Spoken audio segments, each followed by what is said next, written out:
다 같이 기도하심으로 2021년 9월 12일 주일 예배를 시작하겠습니다. 할렐루야. 하늘에서 여호와를 찬양하며 높은 데서 그를 찬양할지어다. 그의 모든 천사여 찬양하며 모든 군대여 그를 찬양할지어다. 해와 달아 그를 찬양하며 밝은 별들아 다 그를 찬양할지어다. 하늘의 하늘도 그를 찬양하며 하늘 위에 있는 물들도 그를 찬양할지어다. 그것들이 여호와의 이름을 찬양함은 그가 명령하심으로 지음을 받았음이로다.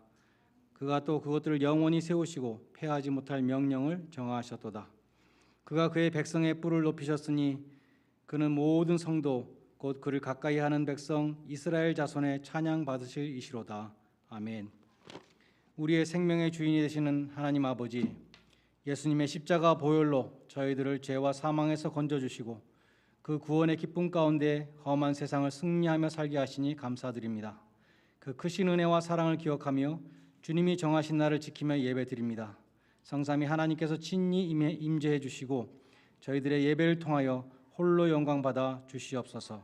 예수님의 이름으로 기원드리옵나이다. 아멘.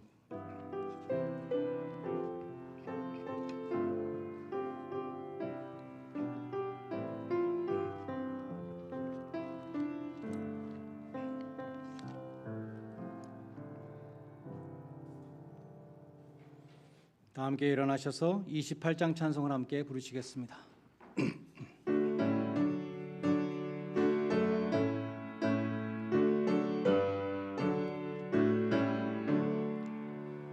복의 근원 강림하사 찬송하게 하소서. 한량없이 자비하심 증량할 길 없도다. 천사들의 찬송가를 내게 가르치소서. 구속하신 그 사랑을 항상 찬송합니다. 주의 크신 도움 받아 이때까지 왔으니 이와 같이 전국에도 이르기를 바라네. 하나님의 품을 떠나 죄에 빠진 우리를 예수 구원하시려고 보혈을 여주셨네. 주의 귀한 은혜 받고 일생 빚진 자 되네. 주의 은혜 사슬대사 나를 주께 메소서. 우리 마음은 연약하여 범죄하기 쉬우니 하나님이 받으시고 전국인을 치소서.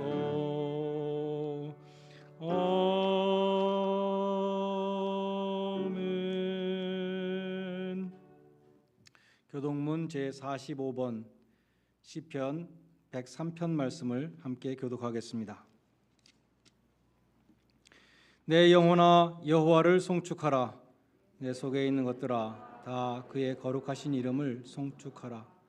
내 영혼아 여호와를 송축하며 그의 모든 은택을 잊지 말지어다. 그가 내 모든 죄악을 사하시며 내 모든 병을 고치시며 내 생명을 파멸해서 속량하시고 인자와 긍휼로 간을 씌우시며 좋은 것으로 내 소원을 만족하게 하사 내 청춘을 독수리같이 새롭게 하시는도다. 여호와는 긍휼이 많으시고 은혜로우시며 노하기를 더디하시고 인자하심이 풍부하시도다. 자주 경책하지 아니하시며 노를 영원히 품지 아니하시리로다. 우리의 죄를 따라 우리를 처벌하지는 아니하시며 우리의 죄악을 따라 우리에게 그대로 갚지는 아니하셨으니 이는 하늘이 땅에서 높은 같이 그를 경외하는 자에게 그의 인자하심이 크심이로다. 동이 서에서 먼 것 같이 우리의 죄가를 우리에게서 멀리 옮기셨으며 아버지가 자식을 긍휼히 여긴 같이 자기를 경외하는 자를 긍휼히 여기시나니 이는 그가 우리의 체질을 아시며 우리가 단지 먼지일 뿐임을 기억하심이로다. 아멘. 사도신경으로 신앙 고백 드리겠습니다. 전능하사 천지를 만드신 하나님 아버지를 내가 믿사오며 그 외아들 우리 주 예수 그리스도를 믿사오니 이는 성령으로 잉태하사 동정녀 마리아에게 나시고 본디오 빌라도에게 고난을 받으사 십자가에 못 박혀 죽으시고 장사한 지 사흘 만에 죽은 자 가운데서 다시 살아나시며 하늘에 오르사 전능하신 하나님 우편에 앉아 계시다가 저리로서 산자와 죽은 자를 심판하러 오시리라. 성령을 믿사오며 거룩한 공회와 성도가 서로 교통하는 것과 죄를 사하여 주시는 것과 몸이 다시 사는 것과 영원히 사는 것을 믿사옵나이다. 아멘. 자리에 앉으셔서 191장 찬송을 함께 부르시겠습니다.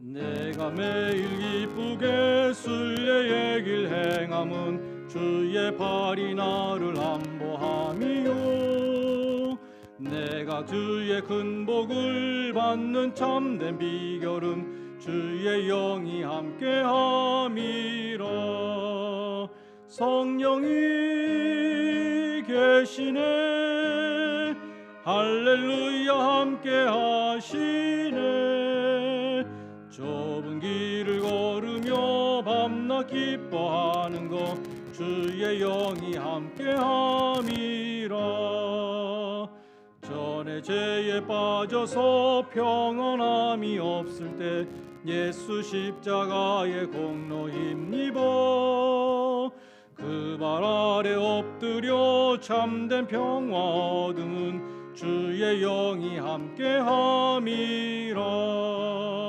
성령이 계시네 할렐루야 함께하시네 좁은 길을 걸으며 밤낮 기뻐하는 것 주의 영이 함께함이라 나와 동행하시고 모든 염려하시니 나는 숲의 새와 같이 기쁘다 내가 기쁜 마음으로 주의 뜻을 행함은 주의 영이 함께함이라 성령이 계시네 할렐루야 함께하시네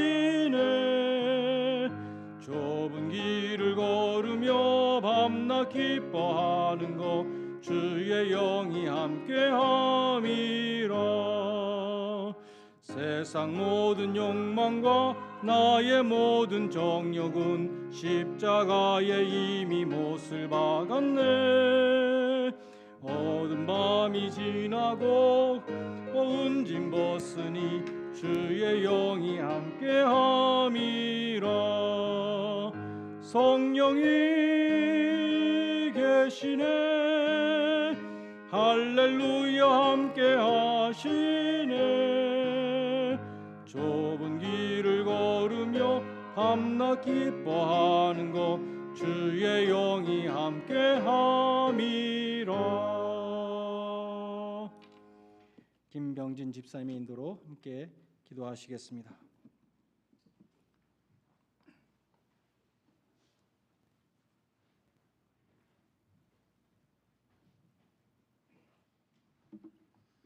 다 함께 기도드리시겠습니다.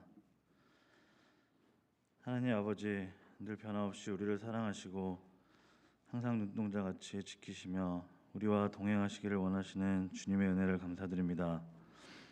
그럼에도 저희는 그런 주님을 외면하고 세상을 더 사랑하진 않았는지 고백하고 회개합니다. 이 시간 저희의 마음과 영이 온전히 주님을 향하고 주님과의 관계가 회복되는 시간 되게 도와주옵소서. 저희가 진심으로 주님을 중심에 모시고 예수 그리스도와 동행함으로써 가정에서나 사회에서나 하나님의 성전이 되게 하여 주시옵소서. 계속 늘어나는 델타 변이를 통하여 다시 한번 인간의 무능력함을 알고 생명의 주인 되시는 예수 그리스도만을 의지하게 하시고 코로나를 통제하여 주시옵고 이 기간에 하나님으로부터 멀어졌던 것을 회개하고 하나님의 관계가 속히 회복하기를 간구합니다.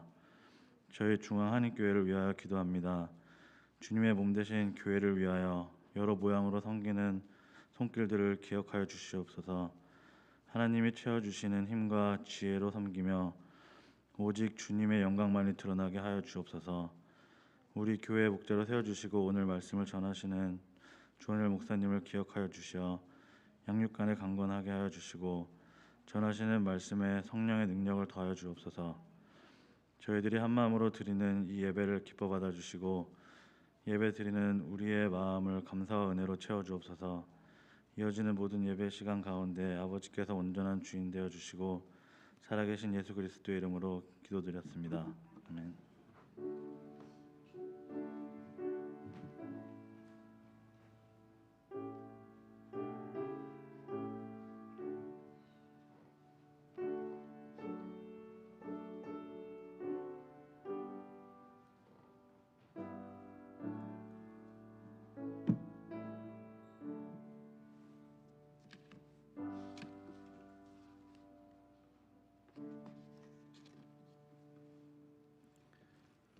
성경 말씀 고린도전서 1장 4절로 9절 말씀을 봉독하겠습니다.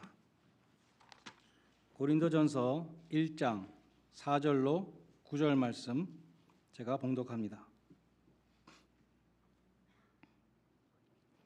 그리스도 예수 안에서 너희에게 주신 하나님의 은혜로 말미암아 내가 너희를 위하여 항상 하나님께 감사하노니 이는 너희가 그 안에서 모든 일 곧 모든 언변과 모든 지식에 풍족함으로 그리스도의 증거가 너희 중에 견고하게 되어 너희가 모든 은사에 부족함이 없이 우리 주 예수 그리스도의 나타나심을 기다림이라. 주께서 너희를 우리 주 예수 그리스도의 날에 책망할 것이 없는 자로 끝까지 견고하게 하시리라. 너희를 불러 그의 아들 예수 그리스도 우리 주와 더불어 교제하게 하시는 하나님은 미쁘시도다. 아멘.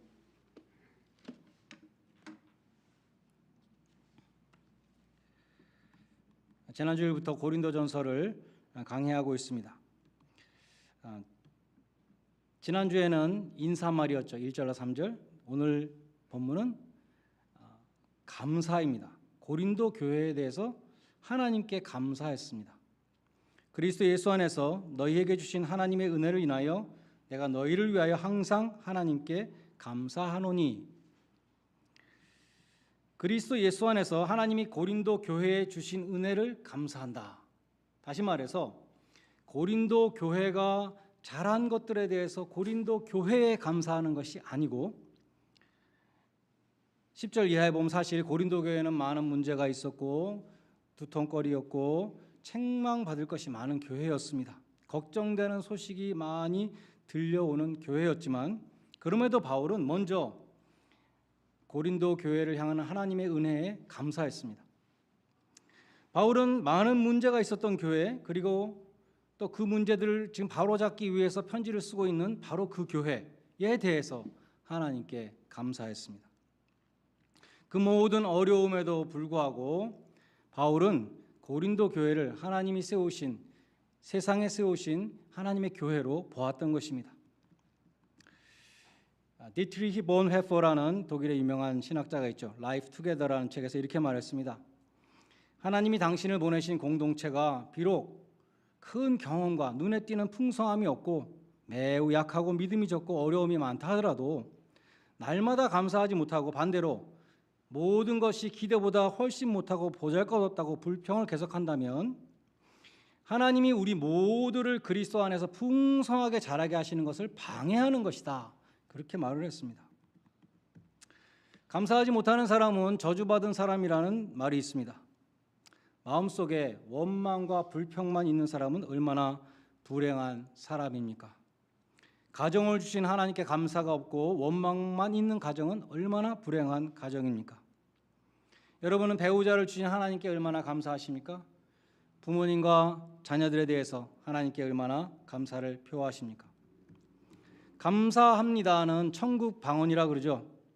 여러분 교회에서 얼마나 천국 방언을 많이 말하십니까? 청년을 보내주심에 대해서 감사, 청년을 허락하신 하나님께 감사. 지난 금요일 날 청년부가 개강 예배를 드렸는데요. 신입생들이 많으니까 청년부 사역팀 소개를 하더라고요. 사역팀 여기 스크린에 올렸는데 사역팀이 9개였어요. 주일 찬양팀, 금요일 찬양팀, 미디어팀, 통역팀, 수송팀, 주일학교, 중고등부 2개는 생각 안 나네요. 그걸 보니까 우리 교회 웬만한 사역들은 다 청년들이 다 하고 있는 거예요. 청년들이 우리 교회 보배예요. 우리 교회 인프라더라고, 인프라. 이러한 청년들을 보내주신 하나님께 우리는 정말 감사해야 되겠죠. 청년들은 또 우리 교회에 얼마나 감사해요. 우리 교회를 지키고 있는 장년들이 얼마나 감사합니까? 부모님을 떠나서 대학에 왔는데 그 지역에 나갈 만한 교회가 없는 지역이 많이 있습니다. 근데 로드 아일랜드에 오면 중앙교회가 있잖아요. 청년들의 아름다운 공동체가 있습니다. 그 얼마나 감사해요.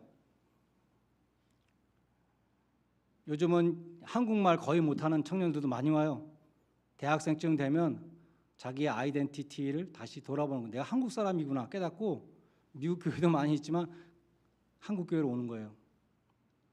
얼마나 하나님의 은혜가 감사합니까? 고린도 교회 정말 문제 많고 세상에 정말 수치스러운 일도 많이 하는 교회였지만 하나님께 바울이 감사했어요. 이 교회를 주심에 대해서 감사. 교육제에 대해서 감사, 교우들에 대해서 감사. 하나님의 모든 은혜에 대해서 감사할 때 여러분의 마음과 여러분이 속한 공동체는 천국이 될 것입니다. 그러면 고린도 교회에 주신 하나님의 은혜는 무엇인가? 5절에서 바울이 딱 2가지 얘기하는데 대표적으로 구변과 지식. 6절에 보면 구변과 지식이라는 것은 그리스도의 증거 곧 복음에 대한 그 언변과 지식을 뜻했습니다. 고린도 교인들이 복음을 잘 이해했고 지식이 있었고 그것을 또 잘 전하는 능력이 있었다는 거예요. 구변과 지식은 합쳐서 12장 8절에 나오는 지식의 말씀의 은사라고 할 수 있어요. 성령의 은사들이 고린도전서 12장에 나오는데 그중에 지식의 말씀이라는 은사가 있었습니다. 오늘 본문 7절에 보면 고린도 교회는 모든 은사에 부족함이 없는 정말 은사가 많은 교회였어요. 뛰어난 지식을 비롯해서 방언의 은사를 포함한 성령이 주시는 언변의 은사가 고린도 교회의 그러한 풍성한 영적인 체험들이었습니다. 그러나 사실 전체를 읽어보면 거기에는 아이러니가 있는데 바로 그 성령의 은사들이 고린도 교회의 분열과 교만을 불러일으키는 도구가 됐던 거예요. 고린도 교인들은 놀라운 은사를 받았음에도 불구하고 매우 세속적이었습니다. 은사를 많이 받았다고 해서 그 은사를 사용할 때 반드시 성령의 인도를 받는 것은 아니라는 것이죠. 가장 대표적으로 삼손을 생각해 보세요. 삼손처럼 하나님의 초자연적인 그 은사를 받은 사람은 없었습니다. 그런데 삼손은 아주 세속적인 사람이었잖아요. 카날, 영어로. 사울 왕도 그랬습니다. 사무엘상 19장에 보면 사울 왕은 악령에 사로잡혀서 다윗에게 단창을 던지는 악령에 사로잡혀 사는 그러한 불쌍한 인간이 되었죠. 말년에 다윗이 사무엘과 함께 나요시라는 곳으로 피신하니까 사울 왕이 다윗을 잡으러 나요스로 쫓아왔습니다. 거기에 이런 일이 일어났다고 기록되어 있어요. 하나님의 신이 사울에게도 임하시니 사울이 라마 나요스에 이르기까지 행하며 예언을 하였으며 또 그가 그 옷을 벗고 사무엘 앞에서 예언을 하며 종일 정야에 벌거벗은 몸으로 누웠었더라. 그러므로 속담에 이르기를 사울도 선지자 중에 있느냐 하니라. 매튜 헬리는 이렇게 주석했습니다. 사울은 이미 하나님께 버림받은 상태였고 악령의 지배를 받고 있는 사람이었다. 그럼에도 예언을 했다는 것이죠. 오늘날도 큰 은사를 소유하고 있으면서도 은혜를 갖지 못한 사람들이 많다. 또 그리스도의 이름으로 예언을 하면서도 예수님으로부터 나중에 나는 너를 결코 알지 못한다는 그러한 심판을 받을 사람들도 많다. 이렇게 주석을 했어요. 사울도 선지자 중에 있느냐는 속담은 조롱의 말이었습니다. 저런 형편없는 사람도 예언을 하냐? 그러한 조롱이었어요. 고린도 교회도 엄청난 은사를 갖고 있었는데 세상의 조롱거리가 되었습니다. 너무나 세속적이었기 때문에 그랬던 것이죠. 예수님은 말씀했습니다. 그날에 많은 사람들이 나더러 이르기를 주여 주여 우리가 주의 이름으로 선지자 노릇을 하지 않았습니까? 그때 내가 저에게 밝히 말하되 예수님께서 말씀하실 것이다. 내가 너희를 도무지 알지 못하니 불법을 행하는 자들아 나에게서 떠나가라. 그들은 선지자 노릇을 하고도 왜 버림을 받았는가? 바로 그 앞에 답이 있습니다. 나더러 주여 주여 하는 자마다 천국에 다 들어갈 것이 아니요 다만 하늘에 계신 내 아버지의 뜻대로 행하는 자라야 들어가리라. 사울은 선지자 노릇했지만 하나님의 뜻을 행하지 않았죠. 도리어 하나님의 뜻에 역행해서 다윗을 죽이려고 20년 동안 쫓아다녔습니다. 그는 악령이 시키는 일을 하고 있었습니다. 야고보서 2장 19절에 보면 귀신들도 하나님이 한 분인 줄을 믿고 떤다. 그러나 귀신들은 하나님을 그처럼 믿고 떨면서도 하나님의 뜻을 행하지 않아요. 사탄의 뜻을 행합니다. 우리는 성령의 은사와 열매에 대해서 잘 구분해야 됩니다. 예언과 같은 성령의 은사를 가지고도 성령의 열매를 맺지 못한다면 세상 사람들의 조롱을 받게 됩니다. 고린도전서 13장에 보면은 사랑장이잖아요. 예언하는 능이 있고 모든 비밀과 지식을 안다 하더라도 성령의 열매인 첫 번째 열매인 이 사랑이 없으면 아무것도 아니다. 그런 말씀이 있어요. 성령의 은사보다 더 중요한 것은 성령의 열매입니다. 성령의 뜻을 행하며 성령의 열매를 맺는 것입니다. 이어지는 8절에 보면 이런 말씀이 있습니다. 주께서 너희를 우리 주 예수 그리스도의 날에 책망할 것이 없는 자로 끝까지 견고케 하시리라. 여기 그리스도의 날이란 7절에 보면 그리스도께서 나타나시는 재림의 날, 심판의 날입니다. 책망할 것이 없다는 구절은 영어 성경에 보면 blameless나 guiltless라고 그렇게 번역되어 있어요. faultless가 아니에요. 잘못이 없었다는 것이 아닙니다. 많은 잘못과 죄와 허물이 있음에도 불구하고 guiltless, guilt가 아니라는 것입니다. guilt가 아니라고 하나님이 선언한다는 것이죠. 아이론사이드 목사님이 이렇게 설명했습니다. 책망할 것이 없다는 것은 탄핵할 수 없다, impeach 할 수 없다, 고소할 수 없다, accuse 할 수 없다로 번역될 수 있다. 곧 우리가 그리스도의 마지막 심판대 앞에서 심판받을 때 예수 그리스도께서 우리의 모든 죄를 자신의 보배로운 피로 대속하셨기 때문에 하나님은 그 어떤 신자들에게도 죄인이라고 선언하지 않으신다는 거죠. 삶의 모든 문제와 잘못들이 거기서 다 해결되고 우리는 주님 앞에서 탄핵이나 고소를 받지 않는 자로 서게 될 것이다 라고 설명했습니다. 특별히 이 너희를 끝까지 경고케 하시리라 8절의 마지막 부분은 성도의 견인이라는 교리를 말씀하는 구절이에요. 영어로 perseverance of the saints라는 것입니다. 성도의 견인은 칼빈주의 5대 강령 중에 하나입니다. The Five Points of Calvinism 장로교 교리인데 첫 글자로 따서 튤립, T-U-L-I-P 5개입니다. 여러분이 참고적으로 들으시기 바랍니다. T는 Total Depravity, 전적인 부패입니다. 인간의 전적인 부패. U는 Unconditional Election, 하나님이 아무런 조건 없이 주권적으로 선택하셨다.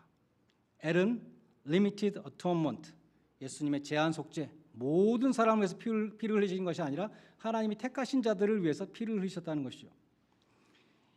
Irresistible Grace, 성령님께서 은혜를 베푸실 때, 믿음을 주실 때 그것은 아무도 저항할 수 없다는 것입니다.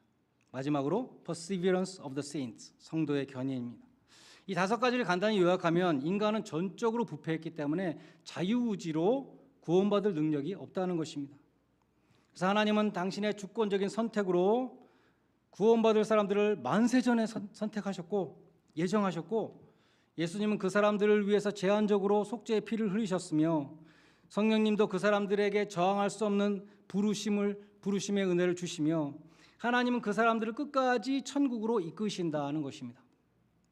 그래서 간단히 말하면 구원은 처음부터 끝까지 다 하나님이 하시는 일이다. 이게 장로교 교리예요. 이 칼빈주의 5대 강령은 장로교 교리인데 알미니아니즘에 대한 반박입니다. 오늘날 알미니안주의를 따르는 교회는 감리교회, 침례교회, 그리고 한국에만 있는 성결교회가 있어요. 그러니까 장로교가 아닌 것은 다 이제 알미니안이라 할 수 있죠. 알미니안주의는 인간의 구원이 궁극적으로 인간의 자유의지에 달려 있다고 봅니다. 하나님은 모든 사람들에게 공평하게 구원받을 수 있는 기회를 주셨다는 것이죠. 누구든지 믿는 자는 구원을 얻으리라 성경에 말씀했잖아요. 그에 반해서 칼빈주의는 하나님이 만세전에 택하셨다. 19세기에 샘 존스라는 유명한 감리교 목사님이 계셨는데 장로교인과 감리교인을 재미있게 비교했습니다. 이렇게 말했어요. 주님은 장로교인들에게는 한 번 구원받은 후에는 영원히 구원받는다고 믿게 하셨고 감리교인들에게는 끝까지 잘 믿어야 구원받는다고 믿게 하셨다. 왜냐하면 일부 장로교인들은 영원히 구원받는다는 보장이 없으면 신앙생활을 하지 않는 고약한 무리들이기 때문이고 일부 감리교인들은 주님이 계속 채찍질하지 않으면 신앙생활을 끝까지 하지 않는 불쌍한 타입들이기 때문이다. 장로교 교리에서는 하나님이 만세전에 선택하셨기 때문에 인간이 할 일이 없는 거예요. 하나님이 다 하시는 거예요, 구원을. 근데 알미니안에서는 내가 자유의지로 믿을 때 하나님 구원하시기 때문에 둘 다 성경에 다 있는 것입니다. 하나가 이단이고 하나의 정통이라 말할 수 없어요. 인간의 머릿속에서 조화가 안 되는 두 가지가 성경에 다 있고 그것에 대해서 어느 것을 더 중요하냐에 따라서 교리가 갈리는 것이죠. 죽는 순간까지 잘해야 돼요. 잘 믿다가 마지막에 믿음을 버리면 구원을 못 받는 것이잖아요. 근데 이 장로교 교리 성도의 견인, 영어로 perseverance of saints라는 말은 언뜻 듣기에 성도의 인내라는 뜻으로 들립니다. 근데 실상 사람들은 인내가 없잖아요. 시작한 것을 끝까지 이루지 못합니다. 성도의 견인이라는 것은 하나님이 성도를 끝까지 견인하신다는 그런 뜻입니다. 영어의 of에는 주격적인 용법과 목적격적인 용법이 있습니다. 어려운 말 써서 죄송한데요. 예를 들어서 하나님의 사랑, the love of God 하면은 그 of가 한국말로 의도 되지만 한국말로 을도 된다는 거예요. love of God 하면 하나님의 사랑, 우리를 사랑하신 하나님의 사랑도 되고 영어로는 하나님을 사랑하는 것도 되는 거예요. love of God. 그런 거와 마찬가지로 이 perseverance of saints도 두 가지로 다 될 수 있다는 것입니다. 성도의 견인, 나를 견인한다는 뜻도 될 수 있고 하나님이 나를 견인한다는 뜻도 될 수 있는 것입니다. 어떤 것이겠습니까? 목적격이겠죠? 하나님이 인간을 끝까지 견인하신다는 의미입니다. 택하신 성도들을 천국까지 끌고 가신다. 하나님은 시작하신 일을 끝내시는 인내의 하나님이시다. 그런 뜻입니다. 그처럼 성도를 끝까지 천국으로 끌고 가시는 하나님이시기 때문에 하나님은 미쁘시다. 오늘날 쓰지 않는 말이죠. 믿을 만한 분이다라는 뜻입니다. 신실하시다는 뜻입니다. 약속을 지키시는 분이라는 뜻입니다. 하나님은 끝까지 너희를 예수 그리스도의 날까지 견고케 하시리라. 끝까지 붙들어 주시리라. 이렇게 말씀하고 있습니다.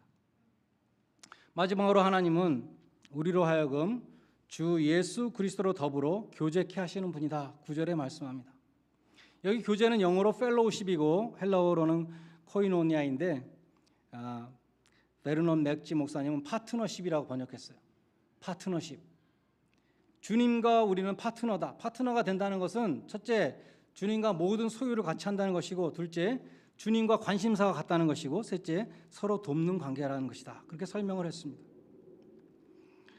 곧 주님과 동역자가 된다는 것은 내가 가진 것을 주님과 나누면서 주님의 목표를 향해서 함께 나가며 주님께 헌신하는 것을 뜻한다는 것입니다. 동역자는 무엇보다도 자기가 가진 것을 다 주님 앞에 내어놓는 것이죠. 내 것이 없는 것입니다. 주님과 소유를 같이 하는 것이죠. 그리고 서로 돕는 관계입니다. 여러분이 주님의 동역자라면 먼저 여러분의 몸과 마음을 들이십시오. 시간과 정력을 들이시고 물질을 들이시기 바랍니다. 그러면 하나님은 여러분에게 하나님이 갖고 계신 소유를 주세요. 천국의 보화들을 아낌없이 주실 것입니다. 하나님의 능력과 지혜와 성령의 은사들을 아낌없이 부어주실 것입니다. 커먼 인터레스트가 있다 그러잖아요. 하나님과 인터레스트가 같아요. 하나님의 일에 내가 관심을 갖게 됩니다. 그러면 하나님이 또 우리의 일에 관심을 갖게 가다 주시는 것이죠.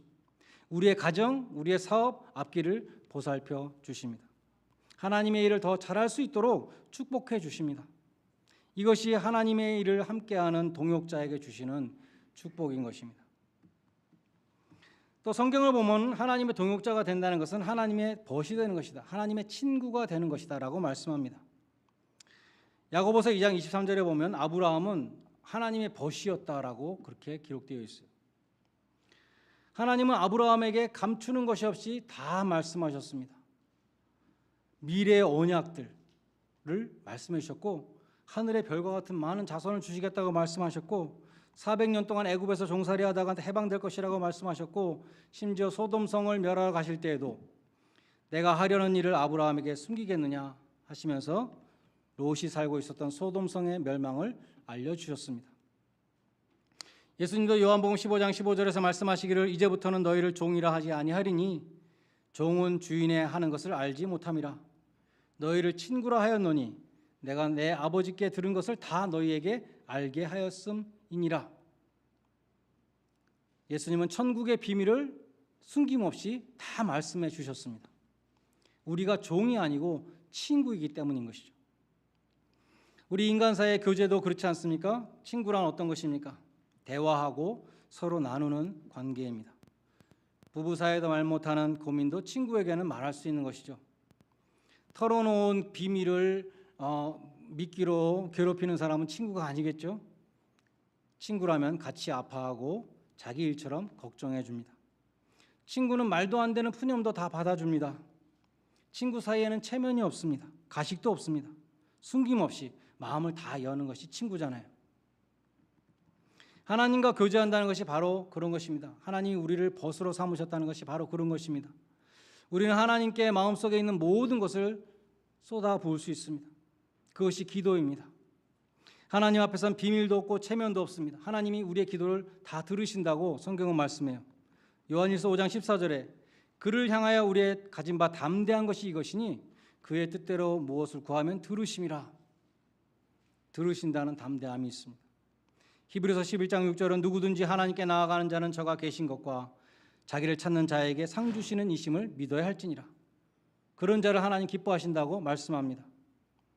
나의 모든 연약함을 동정하시는 주님께서 나를 위해서 또 간구하신다라고까지 말씀합니다. 우리는 마치 친구와 대화하는 것처럼 하나님 앞에 그 누구에게도 말할 수 없는 고민과 슬픔과 두려움을 내려놓습니다. 우리에게 이런 하나님이 계시다는 것이 얼마나 든든하고 기쁜 일인지 알 수 없습니다. 하나님이 우리에게 요구하시는 것은 무엇입니까? 솔직함이죠. 솔직히 죄를 자백하면 용서해 주십니다. 두려움을 고백하면 용기를 주십니다. 의심을 호소하면 확신을 주십니다. 앞길을 의탁하면 인도해 주십니다. 우리의 친구가 되셔서 성령께서 말할 수 없는 탄식으로 우리의 기도를 도우신다고 말씀합니다. 주님께서 우리의 친구가 되어주셔서 우리의 연약함을 체휼하시고 동정하시고 불쌍히 여기시고 우리를 위해서 친히 간구하신다고 성경은 말씀하고 있습니다. 반대로 하나님은 우리에게 말씀하십니다. 성경을 통해서 말씀하십니다. 설교를 통해서 말씀하십니다. 환경을 통해서 말씀하십니다. 성도 간의 대화를 통해서 말씀하십니다. 빌립보서 2장 13절에 보면 너희 안에 행하시는 이는 하나님이시니 자기의 기쁘신 뜻을 위하여 너희로 소원을 두고 행하신다. 하나님이 우리 마음에 소원을 주십니다. 그것이 하나님이 우리에게 말씀하시는 거예요. 아, 내가 하나님을 위해서 이걸 해야겠구나. 하나님이 우리에게 말씀하시는 것입니다. 성령의 교통하심으로 우리 마음 가운데 하나님의 소원을 심어주시는 것입니다. 이처럼 하나님과 친구와 같이 대화하며 교제한다는 것은 정말 엄청난 특권입니다. 시편 기자들을 보면 그래서 기도를 얼마나 중요시하고 기도를 얼마나 사랑했는지 알 수 있습니다. 여러분이 진정으로 하나님과 사귐을 갖고 교제하고 있는가를 시험해 볼 수 있는 제일 좋은 방법은 여러분의 기도 생활을 체크하는 것입니다. 기도는 하나님과 대화하는 최상의 특권입니다. 자녀의 특권. 부모님 앞에 나가서 말할 수 있는 거잖아요. 여러분의 성도의 교제가 있어요. 하나님과의 교제, 성도의 교제가 있습니다. 그럼 성도의 교제라는 건 또 무엇인가? 그처럼 주님을 사랑하는 사람들이 서로의 순결한 마음으로 나누는 교제가 성도의 복된 교제입니다. 시편에 보면 형제들이 연합하여 서로 동거함이 어찌 그리 선하고 아름다운지, 교회의 아름다움이라 할 수 있잖아요. 하나님과 교제하는 기쁨, 또 성도들과 주 안에서 교제하는 기쁨은 아는 사람만이 알 수 있습니다. 하나님과 교제하는 기쁨을 누리시는 성도들이 되시기를 바랍니다. 뿐만 아니라 주님을 사랑하는 성도들과 순결한 마음으로 나누는 그러한 성도의 교제가 우리 교회에 풍성히 이루어지기를 주님의 이름으로 간절히 축원드립니다. 기도하시겠습니다. 하나님, 저희가 감사하는 자가 되게 해 주시옵소서. 우리에게 베풀어 주신 하나님의 은혜로 인하여 감사하게 하여 주시옵소서. 믿을 수 있는 사람이 하나도 없다 하더라도 믿으신 하나님을 인하여 기뻐하며 감사케 하여 주시옵소서. 우리를 끝까지 포기하지 아니하시며 성화의 과정을 밟게 하시고 영광스러운 천국에 이르도록 인도하시는 하나님께 감사하게 하여 주시옵소서. 말씀과 기도 가운데 주님과 교제하며 성도들과 교제하는 특권을 주신 하나님께 감사하며 하나님의 동역자로 헌신케 하여 주시옵소서. 예수님의 이름으로 기도드리옵나이다. 아멘. 430장 부르시면서 헌금하는 순서를 갖겠습니다. 예, 헌금.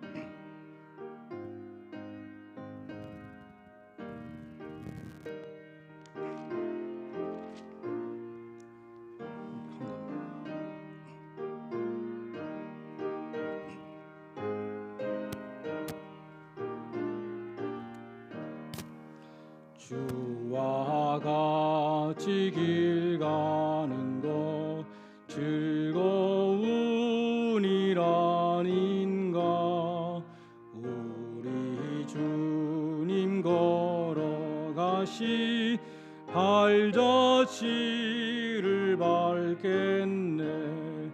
한 걸음 한 걸음 주 예수와 함께 날마다 날마다 우리 걸어가리.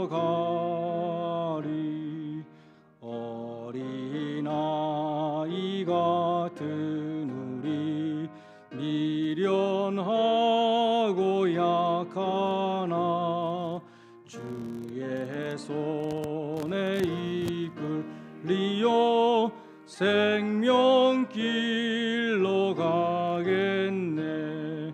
한 걸음 한 걸음 주 예수와 함께 날마다 날마다 우리 걸어가리. 오직 비는 들판이나 험한 골짜기라도 주가 인도하는 대로 주와 같이 가겠네. 한 걸음 한 걸음 주 예수와 함께 날마다 날마다 우리 걸어가리.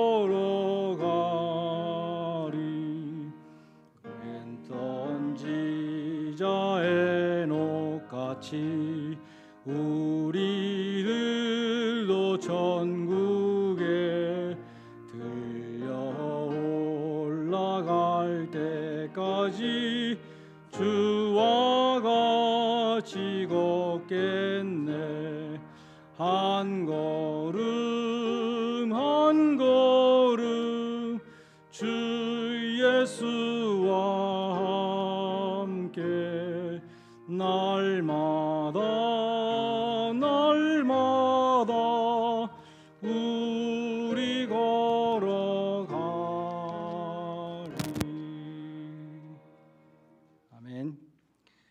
우리 8월 29일 임시재직회에서 결정한 것처럼 우리 교회 건물 외벽 페인트칠 공사를 하게 되었습니다.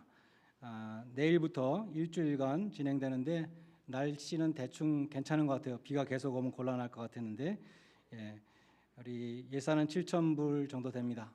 우리 많은 디스카운트를 받았고 또 스테인글라스 바깥에 보면은 스테인글라스를 보호하는 유리가 있는데요. 그게 지금 많이 보수가 필요한 상태예요. 이건 페인트 잡하고 전혀 다른 잡인데 그것도 이제 서비스로 덤으로 해주시기로 그렇게 했습니다. 우리 바깥에 나가서 보시면 십자가를 비롯해서 벽이 많이 갈라지고 또 페인트가 많이 떨어진 것을 볼 수 있습니다. 또 이쪽 면은 밖에서 보시면 곰팡이가 많이 쓸어 있어요. 그래서 우리가 18년 전에 예배당 들어오고 한 번도 단장을 하지 못했는데 이번 기회에 페인트 칠을 하려고 합니다. 그래서 여러분께서 마음에 소원이 계시는 분들은 페인트 헌금에 동참해 주시면 감사하겠어요. 그리고 지붕을 7년 전에 새로 할 때에도 지붕 헌금을 통해서 그것이 다 조달이 되었었던 적이 있습니다. 그래서 이번에도 여러분들이 페인트 헌금에 동참해 주시면 예산을 보시고 동참해 주시면 감사하겠고 그때는 페인트 헌금이라고 이렇게 명기하셔서 헌금을 해주시면 감사하겠습니다. 친교다과 9월 중에 친교다과 해주시는 분들께 감사드리고요. 9월 19일은 추석덕입니다. 성이 추시고 이름이 석덕이 아니고 추석 송편을 교회에서 준비해서 드립니다. 청년부 임원 개선이 있었습니다. 회장, 부회장, 총무, 회계 또 수고하는 청년들을 위해서 기도해 주시기 바랍니다. 청년부 가을 학기 장학금 신청을 9월 한 달 동안 받기로 했습니다. 우리 1년 장학금 예산이 5,000불인데 가을에 2,500불, 봄에 2,500불 이렇게 나눠서 하는 것이 좋겠다고 청년들이 그렇게 건의를 해서 그렇게 하기로 했습니다. 많은 액수가 아니지만 우리가 청년들을 보살피고 또 청년들을 어프리시에이트 한다는 그런 또 격려한다는 의미에서 우리는 장학금을 매년 주고 있습니다. 수요 양육 이제 열흘 후부터 9월 22일부터 시작됩니다. 오전 시간이 좋으신 분은 10시, 저녁이 좋으신 분은 7시에 진행되는데 가을에 6주, 다음 봄에 7주 해서 13주입니다. 교재가 다 준비되어 있고요. 교재를 보니까 그렇게 어렵고 막 많이 부담되는 그런 교재가 아니에요. 그래서 여러분들이 신앙생활을 하려면 항상 어딘가 목을 걸어야 돼요. 그냥 나 혼자 한다 그러면 아무것도 안 됩니다. 같이 모여서 신앙생활하는 게 중요하죠. 여러분이 이 양육반에도 많이 동참하셔서 또 여러분들 신앙이 자랄 수 있는 팬데믹 동안 많이 가라앉았던 신앙을 다시 우리가 자라게 할 수 있는 귀한 기회가 될 수 있기를 바라겠습니다. 저는 다음 화요일 내일 모레 노예 참석차 하트포드로 아침에 갔다가 밤에 돌아오게 되겠습니다. 이상으로 교회 소식을 마치겠습니다. 다 일어나셔서 마지막 1장 찬송을 함께 부르시겠습니다.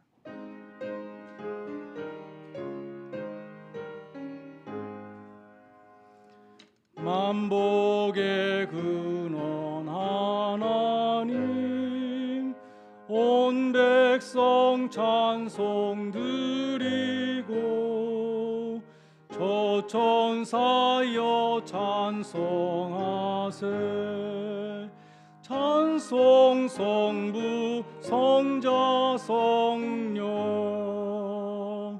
아멘.